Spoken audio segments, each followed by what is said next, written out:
María por invitarme a dar la exposición de relaciones colectivas en el derecho laboral. Sí, lo que pasa es que está cayendo un torrencial aguacero. Ya estoy viendo acá que me están poniendo que se oye un ruido en el fondo, pero bueno, son bendiciones de la naturaleza que nos ha tocado en el día de hoy. Bien,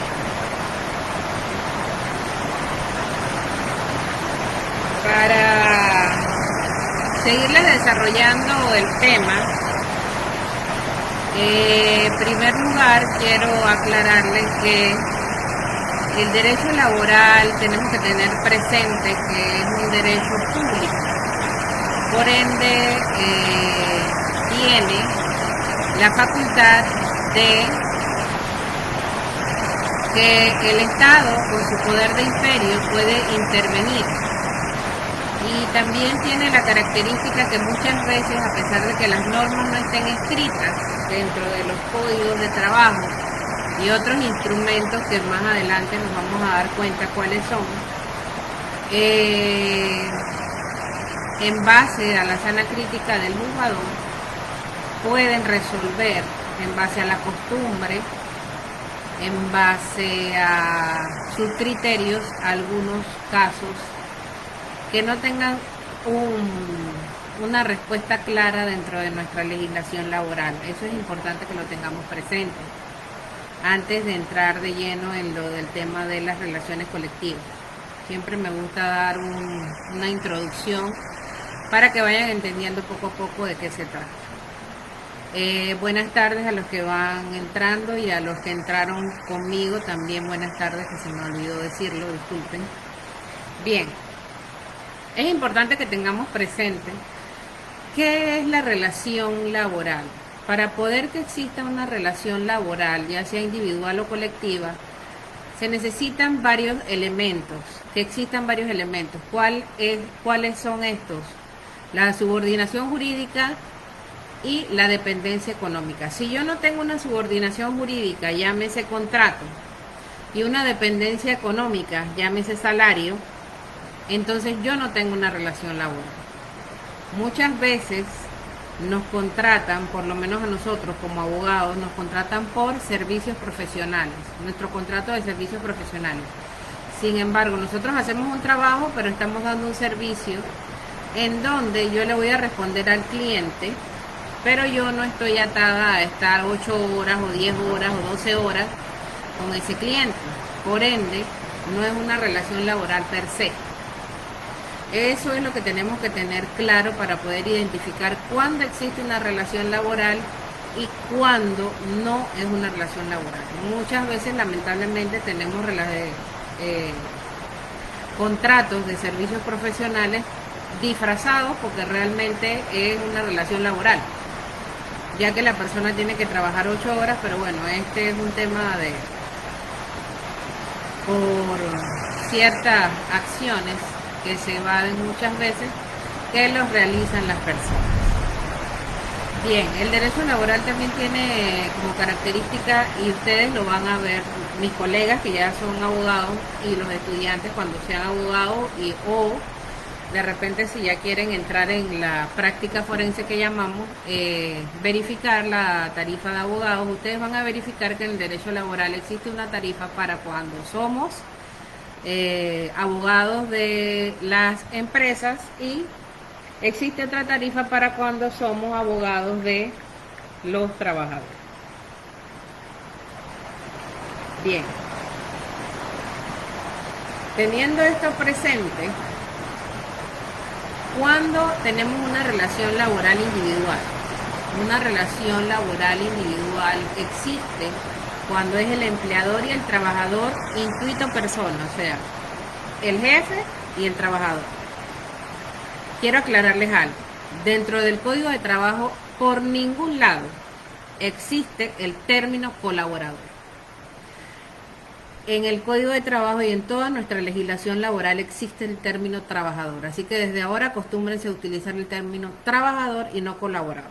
El que colabora no cobra salario. El que trabaja cobra un salario. ya sea trabajando con nuestro esfuerzo físico o con nuestro esfuerzo mental, que es en el caso de nosotros como abogados. Y cualquier otro profesional que ya tenga un título de idoneidad trabaja básicamente con su mente.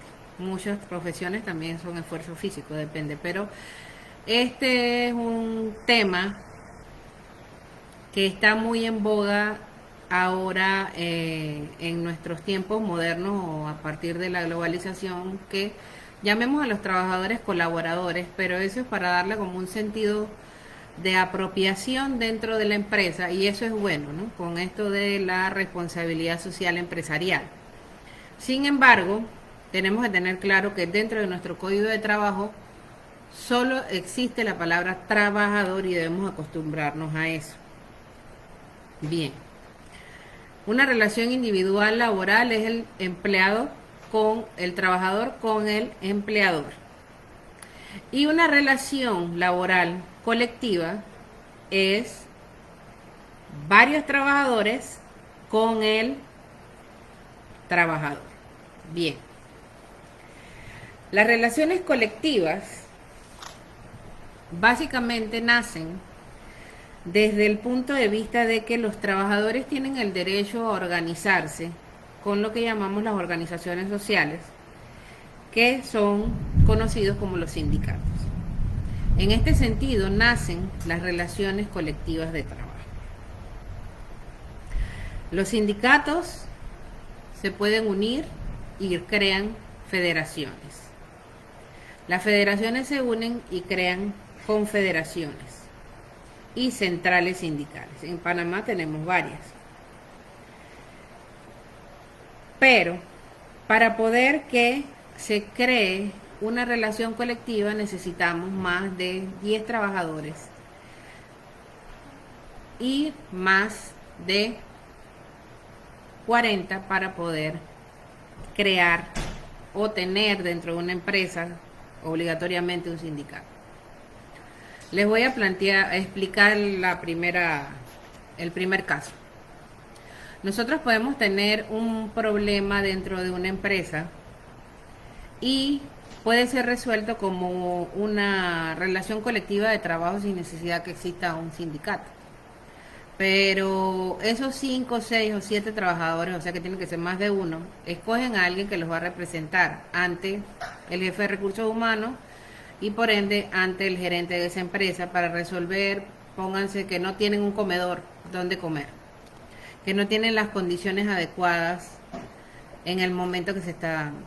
Y por lo menos ahorita mismo en los tiempos de pandemia, si es una empresa pequeña, acuérdense que las empresas se dividen en varios tipos de empresas: pequeña empresa, mediana empresa y gran empresa. Si tenemos una pequeña empresa que no debe tener más de 10 trabajadores, ellos se pueden unir, pueden tener algún representante y pueden decirle: jefe, no tengo mascarilla, no tengo gel alcoholado, no tengo alcohol. Y esto lo podemos ver nosotros como abogados como una relación colectiva de trabajo, en donde se puede solucionar entre las partes mediante una conversación. Si los trabajadores quieren, pueden buscar a un abogado, un asesor. Se trata de entablar una conversación con el empleador.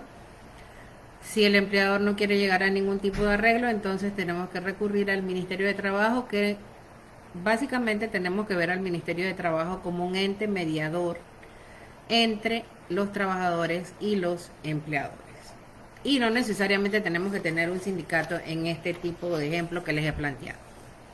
Bien, en una empresa que tiene más de 40 trabajadores, sí van a existir relaciones colectivas per se. ¿Por qué? Porque tiene que existir un sindicato. Entonces, el sindicato está protegido por un derecho que le llamamos el derecho de la asociación sindical.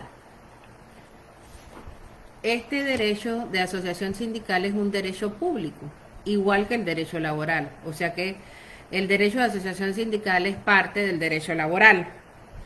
Y básicamente tiene como finalidad o misión ayudar al sostenimiento socioeconómico del país.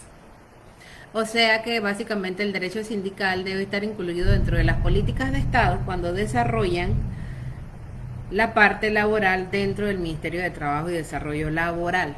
Recuerden que el mismo nombre lo dice, Ministerio de Trabajo y Desarrollo Laboral. Bien. La formación de sindicatos dentro de una empresa necesita un trámite y ese trámite tiene que ser llevado muchas veces por nosotros como abogados, ya que necesita una solicitud ante el Ministerio de Trabajo y deben hacer una solicitud más de 40 trabajadores en donde van a tener una junta directiva, por llamarlo así, provisional. Ya se acabó el ruido, gracias a Dios. Y eso va a tener una serie de requisitos, los cuales todos se encuentran dentro de nuestro código de trabajo.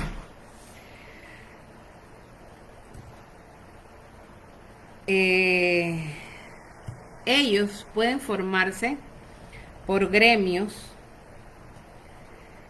Estos sindicatos pueden ser de empresa o pueden ser industriales.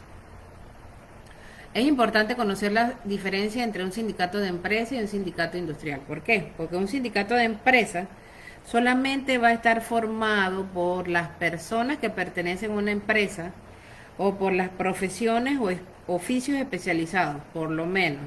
Si tuviéramos el sindicato de abogados, el sindicato de periodistas, el sindicato de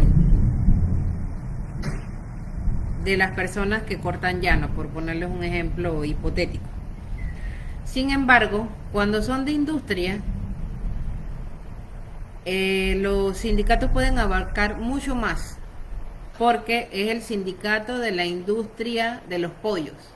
O sea, incluiría todas las empresas que tengan que ver con los pollos.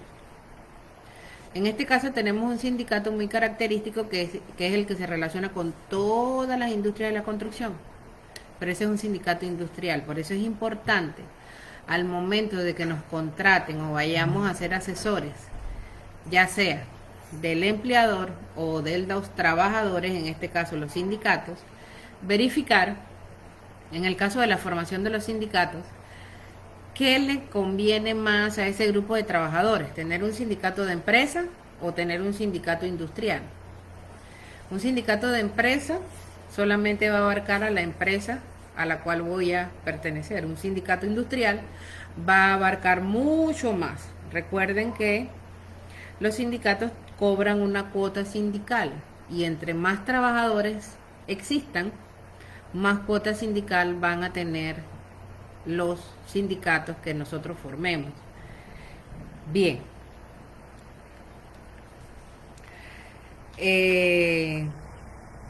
Al llamar lo de las relaciones colectivas, y ya tenemos una empresa que tiene más de 40 trabajadores y entra en la formación de un sindicato, esta solicitud de formación de sindicato, acuérdense que les mencioné que los sindicatos, si se unen, forman federaciones y las federaciones forman centrales, deben ser registrados en el Ministerio de Trabajo y Desarrollo Laboral, que es el que determina si le da personería jurídica o no a ese sindicato, federación o central, para que pueda existir. Tan igual como una persona jurídica o una sociedad anónima, los sindicatos también necesitan una persona jurídica para poder existir y poder ejercer sus funciones de proteger los derechos de los trabajadores, si se ven vulnerados en un momento dado o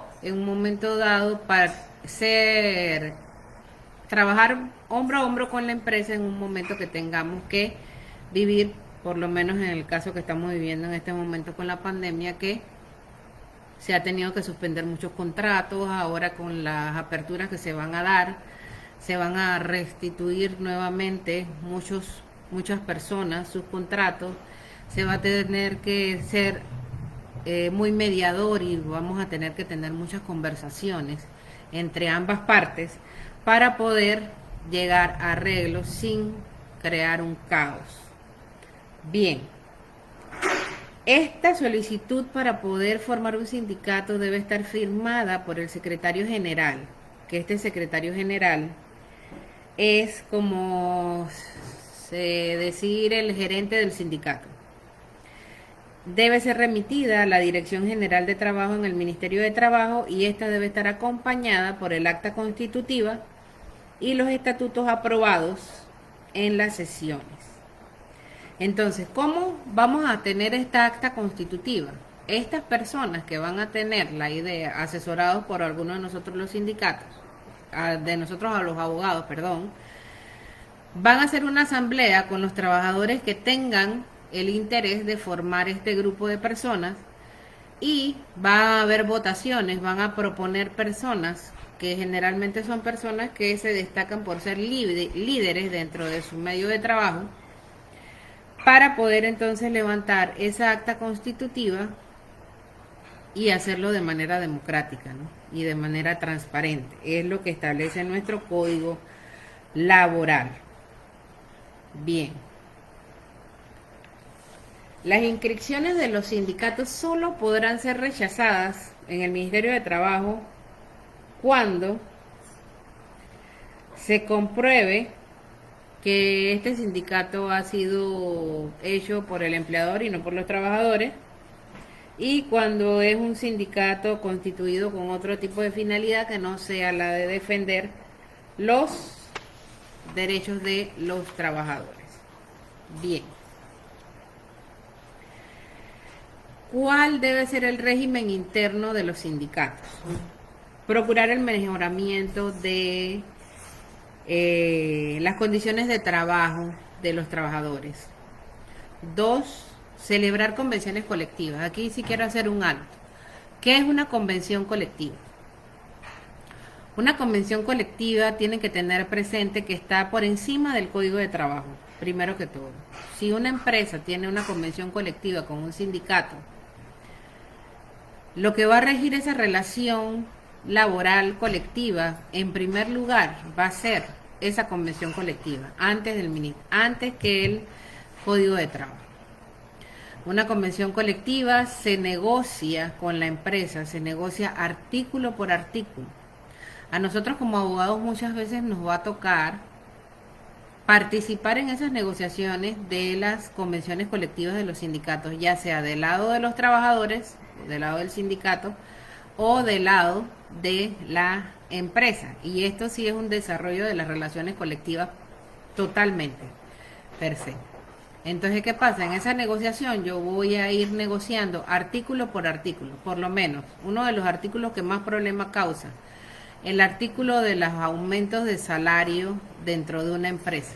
¿Cada qué tiempo se va a aumentar el salario dentro de una empresa? ¿Cuánto se va a aumentar dentro de una empresa el salario? Este artículo a veces lleva un mes solamente discutiendo entre sindicato y empresa cómo se va a fijar ese aumento de salario dentro de una empresa.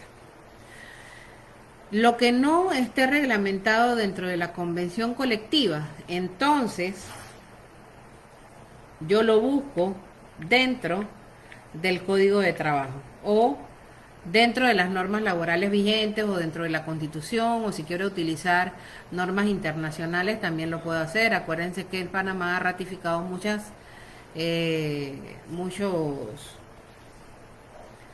declaraciones de la OIT, sobre todo el derecho a huelga y el derecho sindical, lo hemos ratificado como país. Y también puede ser utilizado en un momento dado que necesitemos alegar o justificar o fundamentar algo. Podemos recurrir al derecho internacional. Acuérdense que esto nos lo permite también la Constitución de la República. Bien, ¿qué más necesita el sindicato para ser creado? Unos estatutos. Como toda organización, cuando nosotros nos reunimos para crear una cooperativa, un grupo o lo que sea, necesitamos un orden. Y más nosotros que somos personas de normas y de leyes, vamos a necesitar un estatuto. El sindicato también necesita un estatuto. En primer lugar, tenemos que poner la denominación del sindicato. Ya como les dije, acuérdense que los sindicatos pueden ser de empresa o de industria. Y asimismo va a ser la denominación o el nombre. El domicilio. ¿Dónde va a ser el domicilio del sindicato? El objeto, ¿con qué objeto se crea este sindicato? Las condiciones por las cuales yo voy a crear ese sindicato. El procedimiento de elección de junta directiva, o sea que yo tengo que explicar dentro de ese estatuto cómo yo voy a elegir esa junta directiva. Si va a ser en una elección tal cual hacemos las elecciones presidenciales de aquí, de Panamá, o si va a ser un procedimiento a mano alzada, o si va a ser un procedimiento abierto, o si va a ser un procedimiento secreto. ¿Qué tipo de procedimiento voy a utilizar para escoger esa junta directiva? Tengo que plasmarlo dentro del estatuto del sindicato. Las causas de los procedimientos y las sanciones disciplinarias en un momento dado. Ya, todavía no he llegado allá, pero los sindicatos están formados por líderes sindicales, que le llamamos dirigentes sindicales, que son los que van a representar en un momento dado a los trabajadores en las relaciones colectivas con las empresas. Si esos líderes sindicales cometen alguna falta, se les tiene que aplicar sanciones disciplinarias. Esas sanciones disciplinarias tienen que estar descritas dentro del estatuto del sindicato. La manera de convocar la Asamblea General. Los sindicatos, casi la mayoría de ellos, en sus estatutos establecen que las juntas directivas son escogidas cada 4 años. Pero, cada vez que exista algo que discutir de suma importancia, los sindicatos se reúnen, creo que la junta directiva todas las semanas, cada 2 semanas, eso también se establece en el estatuto. Pero la Asamblea General se realiza cuando hay que hacer algo de suma importancia, y la Asamblea General no es más que citar a todos esos trabajadores de esa empresa o a todos esos trabajadores de esas industrias para poder discutir algo que se necesite la aprobación de ellos. Pónganse que han dejado de pagarle a los trabajadores durante 3 meses, a un grupo de trabajadores que han dejado de pagar las horas extras, que han incumplido con alguna norma del Código de Trabajo. Viene y se hace una asamblea general, se levanta un acta y entonces ahí se decide los trabajadores poner una acción que se llama un pliego de peticiones, en donde el sindicato va a ir a negociar en una relación colectiva con la empresa. La forma de pago de la cuota sindical, muchas veces los sindicatos ponen un 1%, un 2%, como mínimo de cuota sindical que cada trabajador tiene que pagar. Generalmente son descontados de los salarios de los trabajadores y pasados a las organizaciones gremiales o sindicales. La presentación de cuentas, muchas veces los sindicatos tienen que tener una persona que les lleve la contabilidad, y muchas veces se pueden pedir por parte del Ministerio de Trabajo algún tipo de revisión, porque el sindicato es de los trabajadores y eso hay que tenerlo claro y presente. Bien, cuando tenga que existir también una expulsión de algún dirigente sindical, también se llama a una asamblea general. Bien, la asamblea general es un grupo principal, o es la máxima autoridad, mejor dicho, que tiene un sindicato. La asamblea general se reúne para nombrar a la junta directiva de un sindicato o hacer la propuesta de cómo se van o quiénes van a ser nombrados de la junta directiva. Depende del mecanismo que se utilice para la escogencia de la junta directiva, ya que puede haber un periodo de campaña y un periodo para ir a votar y un periodo para las elecciones. Eso depende del mecanismo que la asamblea decida. La aprobación o no de los estatutos que les acabo de mencionar. Fijar el monto de la cuota sindical, si es del 1%, del 2%, del 5%, lo que decida la asamblea de trabajadores. Declarar la huelga en un momento dado. Acordar la fusión con otras organizaciones sociales. O sea, ¿qué significa? Si yo soy un sindicato de empresa, si me quiero unir a un sindicato de industria, y si soy un sindicato de industria, si quiero pertenecer a una central sindical, a una federación o una confederación, muchas veces esto trae una serie de beneficios para los sindicatos. Aprobar el presupuesto anual que debe tener el sindicato y cualesquiera de las causas que se hayan señalado dentro del estatuto. Generalmente la Asamblea General debe reunirse 2 veces al año si no existe nada extraordinario y deben tratar de todos estos puntos que les mencioné. Bien. La declaración de huelga por parte de la Asamblea tiene que llevar todo un procedimiento que comienza con un pliego de peticiones en donde uno como abogado, y todo esto que le estoy mencionando es trabajo para nosotros los abogados. Y para los que no son abogados, los que se están graduando también pueden ser asesores de sindicato o de las empresas. Por lo menos si somos abogados de los trabajadores o del sindicato, nos va a tocar redactar el pliego de peticiones, nos va a tocar redactar los estatutos, nos va a tocar redactar las actas del sindicato, nos va a tocar redactar las demandas que haga el sindicato, y si somos abogados de los empresarios, nos va a tocar contestarle todo eso a los sindicatos, y de ahí radica las relaciones colectivas, que muchas veces las dejamos de un lado y no las tomamos en cuenta porque básicamente nos dedicamos a las relaciones individuales. Disculpen un momento.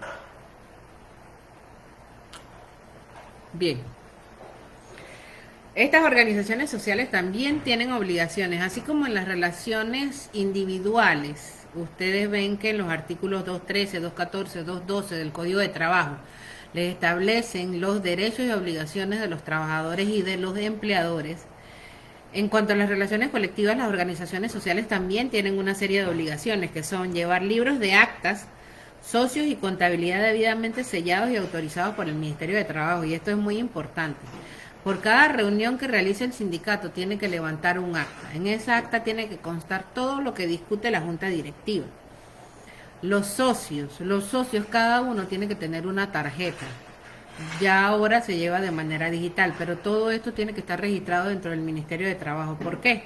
Porque si llega a entrar en un momento dado otro grupo sindical que quiera crearse en una empresa, se hace como una competencia entre eso se llama afiliados. ¿Qué cantidad de afiliados tienes tú y qué cantidad de afiliados tengo yo para representar ese grupo de trabajadores? Y vemos entonces quién es el que gana. Por eso es que es muy importante comunicarle al Ministerio de Trabajo dentro de los 15 días siguientes los cambios ocurridos dentro de la Junta Directiva. O sea, que se haga una asamblea general que decide un cambio de una junta directiva y cambian a la junta directiva, eso en 15 días tiene que ser comunicado al Ministerio de Trabajo. Recuerden que todos los líderes sindicales, tanto dirigente sindical o representante sindical como los de la junta directiva, tienen lo que llamamos fuero sindical. Recuerden que la figura del fuero, hay varias clases de fuero. Tenemos el fuero de maternidad, que es el fuero que tenemos nosotras las mujeres. El fuero sindical, que es el que tiene un representante sindical. Un representante sindical es la persona que va a representar un departamento, por así decirlo, el departamento de equipo pesado, el representante sindical del departamento de equipo pesado. Él va a tener un fuero sindical de 1 año, o eso también se establece dentro del estatuto o la convención colectiva. Pero el secretario general de un sindicato va a tener un fuero sindical de 4 años, el periodo que dure la junta directiva. También otro tipo de fuero. Si yo me lanzo, pues acuérdense que depende del estatuto que establezcan, pero generalmente es así. Si yo me lanzo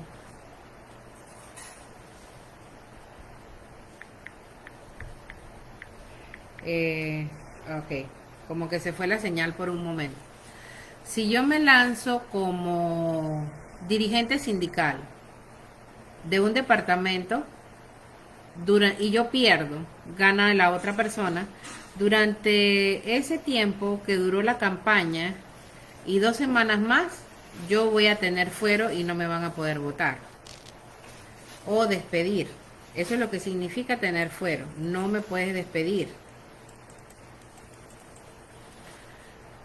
Y el que es parte de la junta directiva va a tener un fuero sindical por 4 años, además del fuero que va a tener mientras dure las elecciones, pues acuérdense que pueden ser varias nóminas que se lancen en una junta directiva de un sindicato. Y para poder yo tener como abogado de la empresa, por decirles algo, despedir a una persona que tiene un fuero sindical, yo necesito levantarle ese fuero. Y eso se llama un proceso de desafuero. Eso es en los juzgados seccionales de trabajo, en donde yo solicito el levantamiento del fuero de esa persona que yo tengo una causal justificada de despido para ella. Hay otro tipo de fuero que se da cuando los sindicatos interponen pliegos de peticiones por incumplimiento de las convenciones colectivas o por incumplimiento de alguna norma del Código de Trabajo. Se da un fuero dentro de todos los trabajadores de esa empresa, o sea que en ese momento la empresa no puede despedir a nadie. O sea que básicamente puede ser una estrategia de presión de parte del sindicato hacia la empresa para poder presionar a la empresa que se siente a conversar en un momento dado. Y eso es parte de las estrategias que nosotros como abogados, si estamos representando a los trabajadores, vamos a ejercer. Recuerden que nosotros como abogados y como futuros abogados, porque creo que el público hay ambas partes, ¿no? Futuros colegas y colegas, tenemos que plantearnos una hoja de ruta para poder ver hacia dónde vamos a encaminar nuestra estrategia de defensa o de representación de nuestros clientes. Bien. Siguiendo con el tema del fuero, ¿quiénes van a gozar de este fuero sindical? Los miembros de los sindicatos en formación. O sea, cuando yo estoy formando un sindicato, todas esas personas que aparezcan en esa lista no van a poder ser despedidos.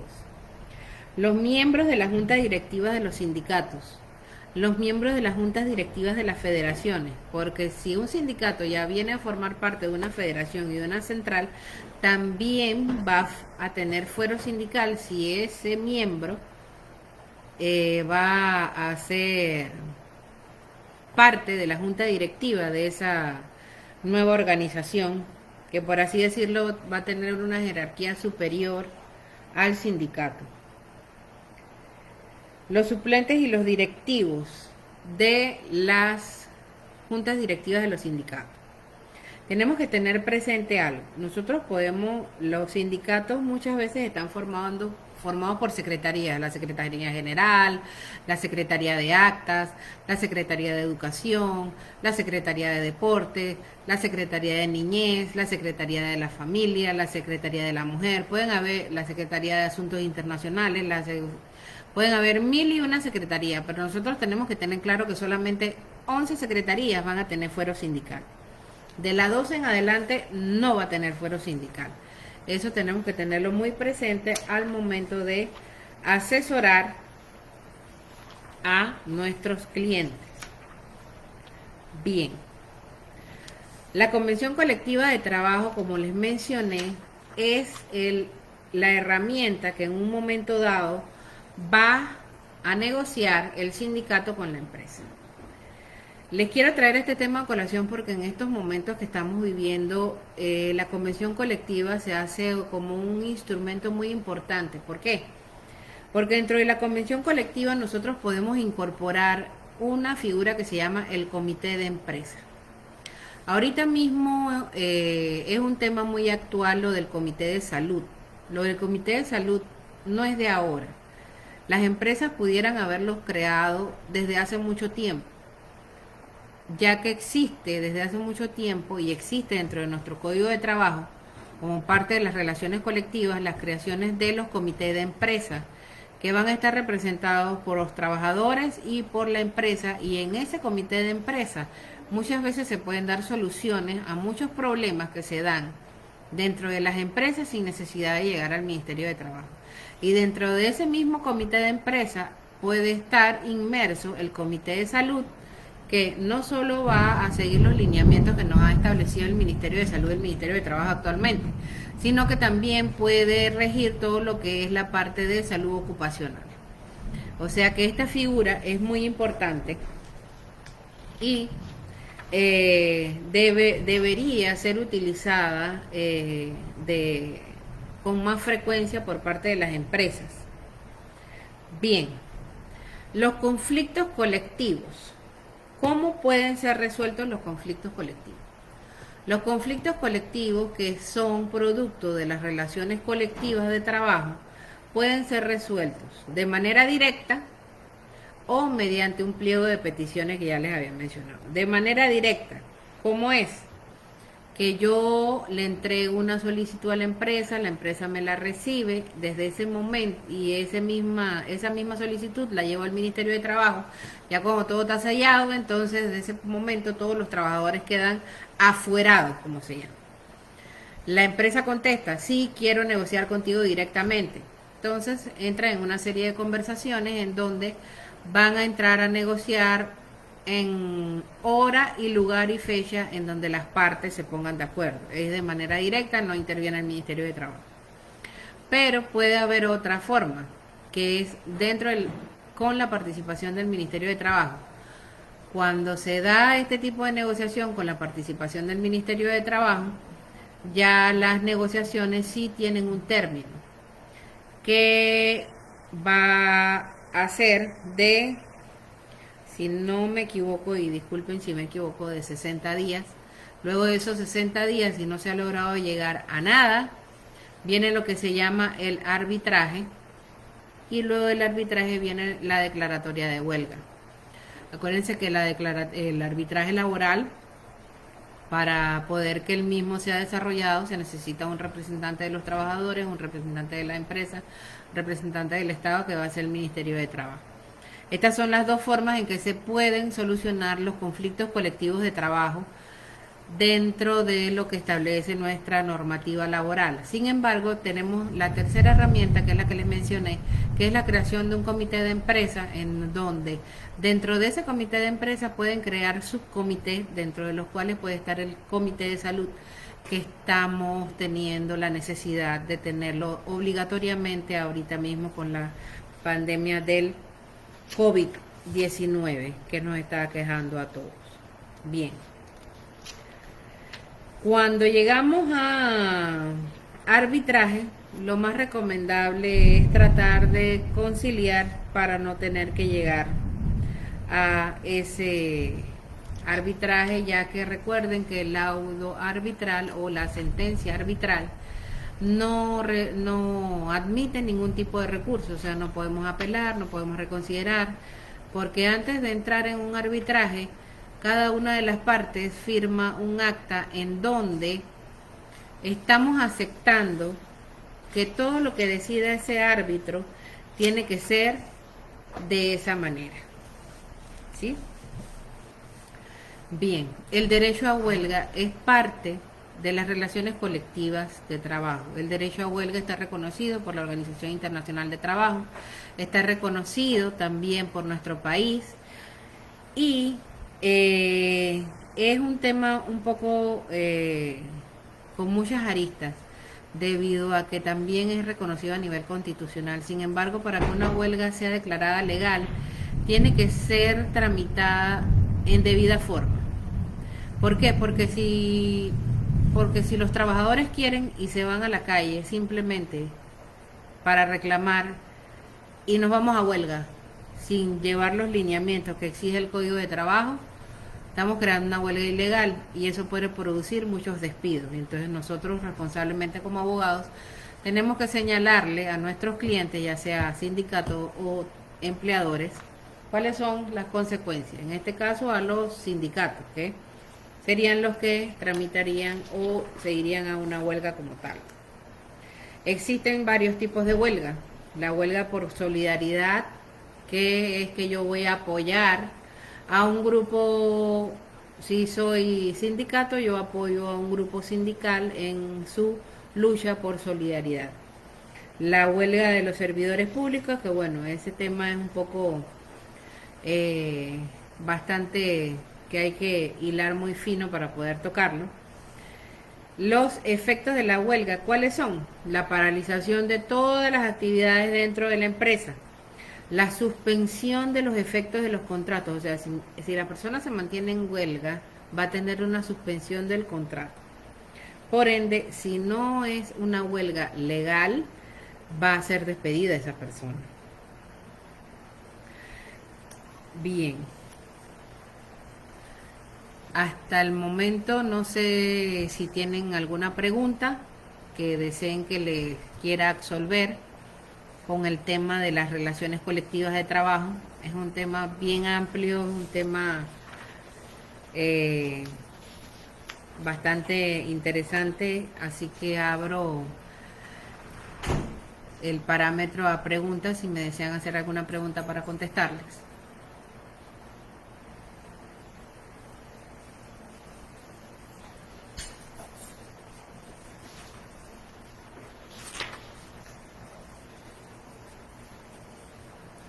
Nadie tiene preguntas.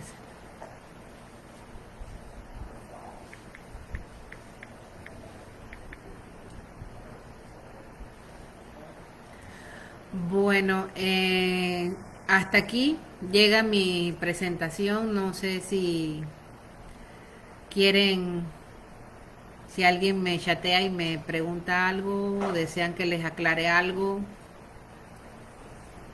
De lo contrario, doy por finalizada la presentación de las relaciones colectivas de trabajo, sin antes darle las gracias al Grupo Guía por la invitación realizada a mi persona a exponer el tema de las relaciones colectivas de trabajo, y estamos anuentes a cualquier otra invitación de parte del grupo y cualquier otra consulta que se nos quiera hacer a nuestras personas. Bendiciones a todos y muy buenas tardes.